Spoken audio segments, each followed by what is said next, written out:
फिर से स्वागत है मेरे चैनल पर। मैं हूं राज, आप देख रहे हैं हाईवे नाइट। दोस्तों, आज की जो कहानी है, घटना है, ये गुजरात से आई है। भेजने वाले हैं त्रिभुवन जी। तो चलते हैं इनकी कहानी में। लेकिन दोस्तों, मेरे चैनल को आपने सब्सक्राइब नहीं किया है तो कर लीजिए, धन्यवाद। दोस्तों, मेरा नाम त्रिभुवन है। मैं एक छोटा ट्रक चलाता हूँ, टाटा 407, और मैं सीमेंट की सप्लाई करता हूँ। तो उस दिन मैं अपना काम ख़त्म करके मैं अपने घर की ओर लौट रहा था। शहर से हमारा घर करीब करीब 40 किलोमीटर के पास में था। मैं अपने घर के पास करीब 3 किलोमीटर रह गया था, मैं पहुंच चुका था। रात का टाइम था, टाइम का कुछ अंदाज़ा नहीं था, 11 या 12 के आसपास का टाइम होगा। मैं अपनी मस्ती में चला जा रहा था और तभी ऐसा लगा कि कोई चीज़ हमारे ट्रक के पीछे पे बहुत ज़ोर से गिरी हो। धड़ाम से आवाज़ हुई। मैं हड़बड़ा करके ट्रक अपना रोक दिया साइड में। रात गहराती हुई थी, पूरा सुन सपाटा था रोड पर। मैं पीछे गया डाले के ऊपर में कि आखिर क्या गिरा है हमारे ट्रक पर। मैं ऊपर चढ़ गया, अंधेरा था वहाँ पर। मैं देखने लगा, ध्यान से देखा तो ऐसा लगा कि कोई डेड बॉडी ऐसे कुछ पड़ी हो, लाश, और वो भी बिना सर की। मैं वहीं ट्रक पर के बॉडी ऊपर ही कांप गया था देख करके। वो सब बहुत बुरी तरह से मैं डर गया था कि आखिर ये बॉडी कहाँ से आई, किसने फेंका। यहाँ तो कोई पहाड़ भी नहीं था, ना कोई पेड़ था, तो आखिर ये बॉडी आई कहाँ से। मैं ट्रक के नीचे उतर गया, सोचने लगा कि अब मैं क्या करूं। अगर ट्रक को मैं कहीं अपने घर की ओर ले गया और कोई देखेगा कि आखिर ये लाश कहाँ से आई तुम्हारे ट्रक में, मैं क्या जवाब दूंगा।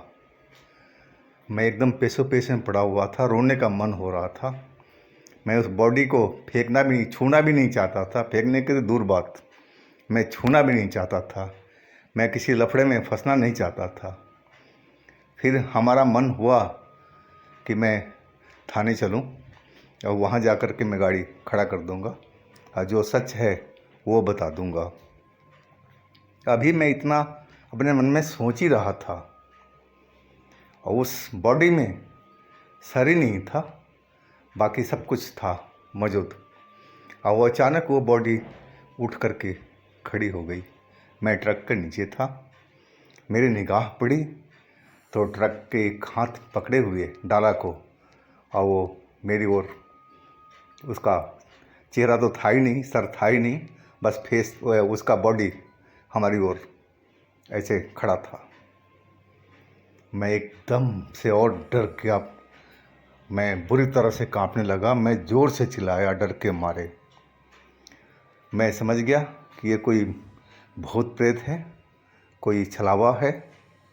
और मैं अपने इंजन अपना स्टार्ट करने की कोशिश करने लगा ट्रक में आकर के।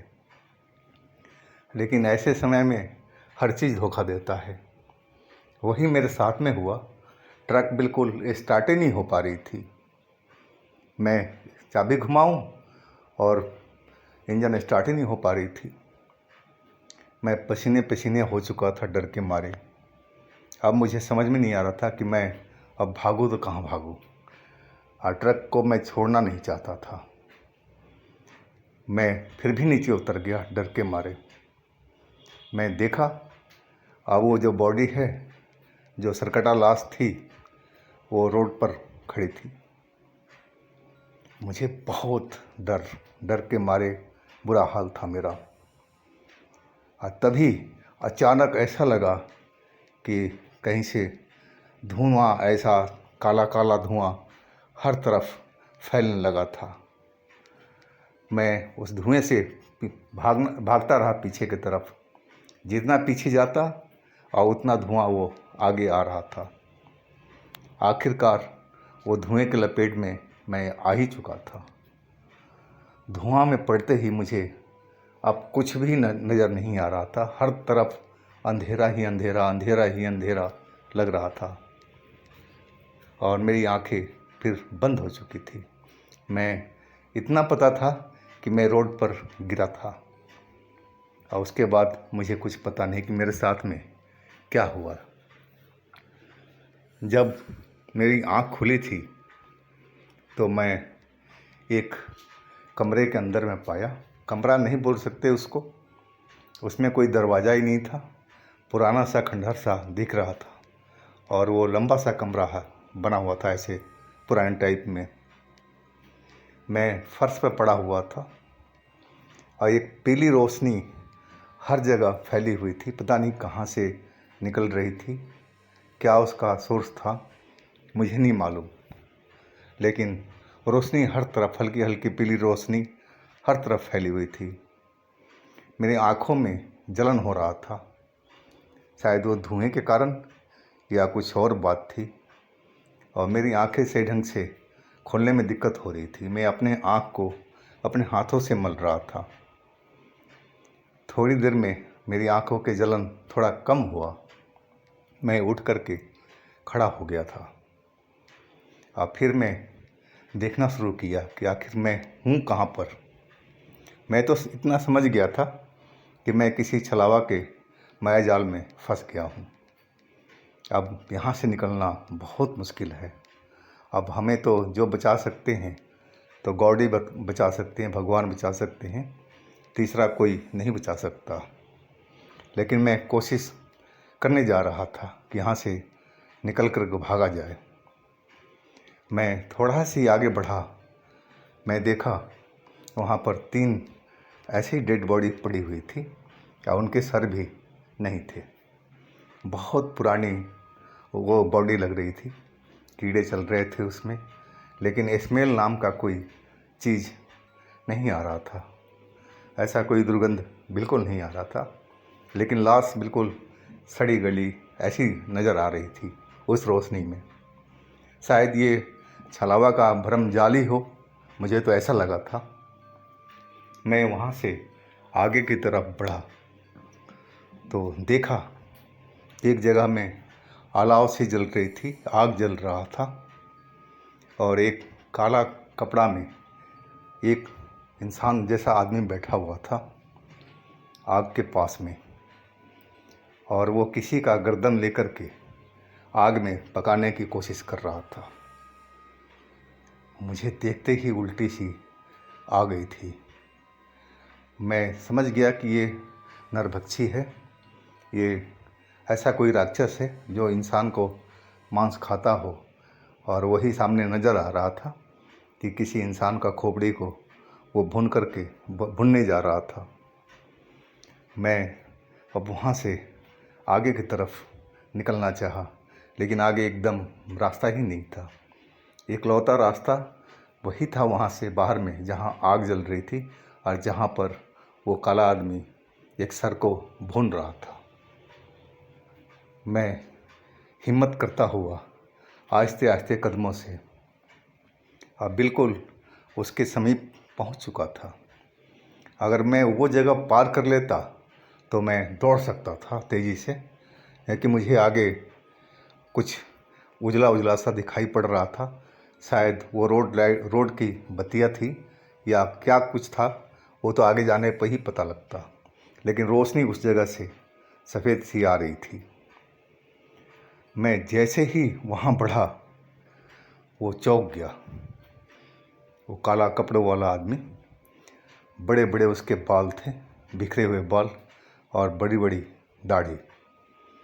वो मेरी तरफ देखा, बोला, जाग गया, उठ गया, आजा इधर, भारी आवाज़ में बोला। अब उसके आँख एकदम चमक रहे थे एलईडी की तरह, जैसे लाल रोशनी निकल रही हो। मैं समझ गया कि मेरा मरना तो अब तय है, तो क्यों ना यहाँ से भागा जाए। कोशिश तो किया जाए, आगे आगे भगवान की मर्जी है। और मैंने वही किया कि मैं रुका नहीं वहाँ पर, एकदम दौड़ लगा दिया। मैं भागता जा रहा था निरंतर। आगे झाड़ियाँ थी, झाड़ियों को मैं पार करता हुआ और वो सफ़ेद रोशनी की तरफ जिधर से आ रही थी उसी एरिए में मैं दौड़ता जा रहा था कि मैं उस रोशनी तक पहुंच सकूं मैं। अब मैं पीछे भी देखता जा रहा था कि वो काला आदमी जो भी था वो पीछे तो नहीं आ रहा है, लेकिन मुझे वो नज़र नहीं आया। मैं दौड़ता रहा, भगवान का नाम लेता रहा। वाकई में वो मेन रोड था जहाँ पर मेरी ट्रक भी नज़र आई थी। उसी जगह पर मैं पहुँच चुका था जहाँ से मैं गायब हुआ था, जहाँ अपना होश खोया था। सिर्फ उसी जगह पर पहुँच गया था मैं। वहाँ अपना ट्रक देख कर के थोड़ा हिम्मत बढ़ी, लेकिन ट्रक तो स्टार्ट नहीं हो रही थी। मैंने फिर भी स्टार्ट करने की कोशिश की और एक झटके में हमारा ट्रक स्टार्ट हो गया था। मैं समझ गया था कि ये सब छलावा का ये माया जाल था।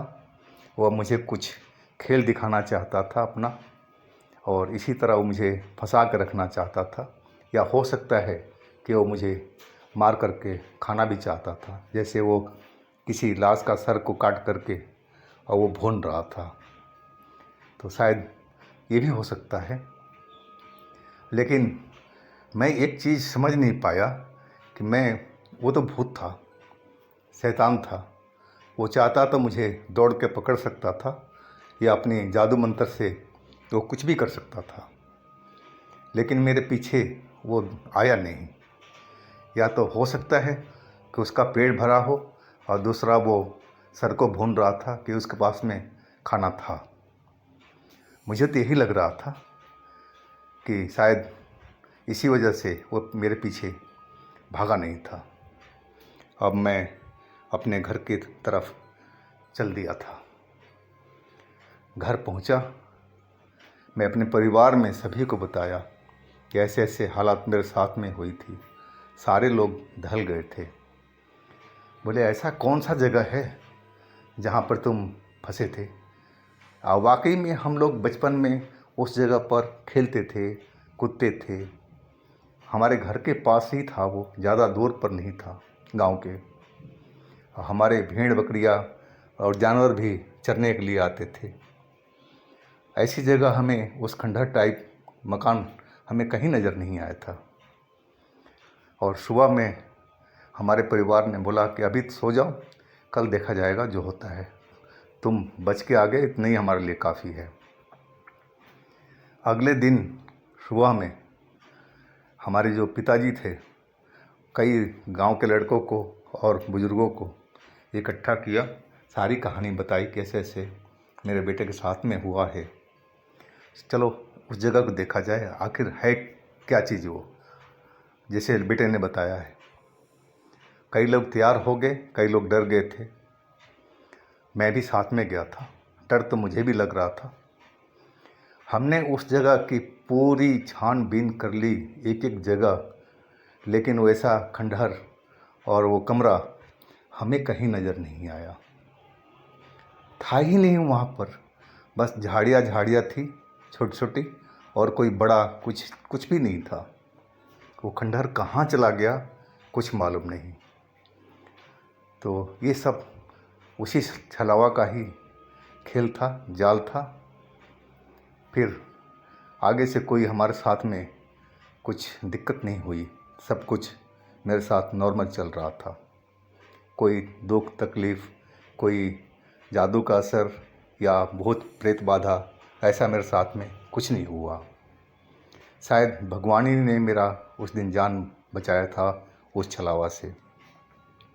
तो ये थी हमारी कहानी।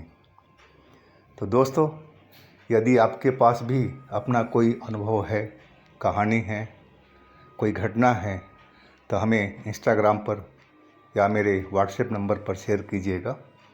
हम आपकी कहानी को ज़रूर बनाएंगे। दर्शक तक ज़रूर दिखाएंगे। तो आप कल मिलते हैं हम एक नई कहानी के साथ में। हमारे चैनल को सब्सक्राइब कीजिएगा, लाइक कीजिएगा, शेयर कीजिएगा। और हमारा दूसरा चैनल हाईवे 33 पर आपने अभी तक देखा नहीं है तो लिंक मैं नीचे दे रखा हूँ, उस पर भी जाइएगा, विजिट कीजिएगा। बहुत सारी कहानियाँ उसमें भरी पड़ी हैं और हर दिन नई नई कहानी उस पर भी आती है। तो कल मिलते हैं। आप लोग अपना बहुत बहुत ख्याल रखिएगा। भगवान आपको राजी खुशी रखें। नमस्कार।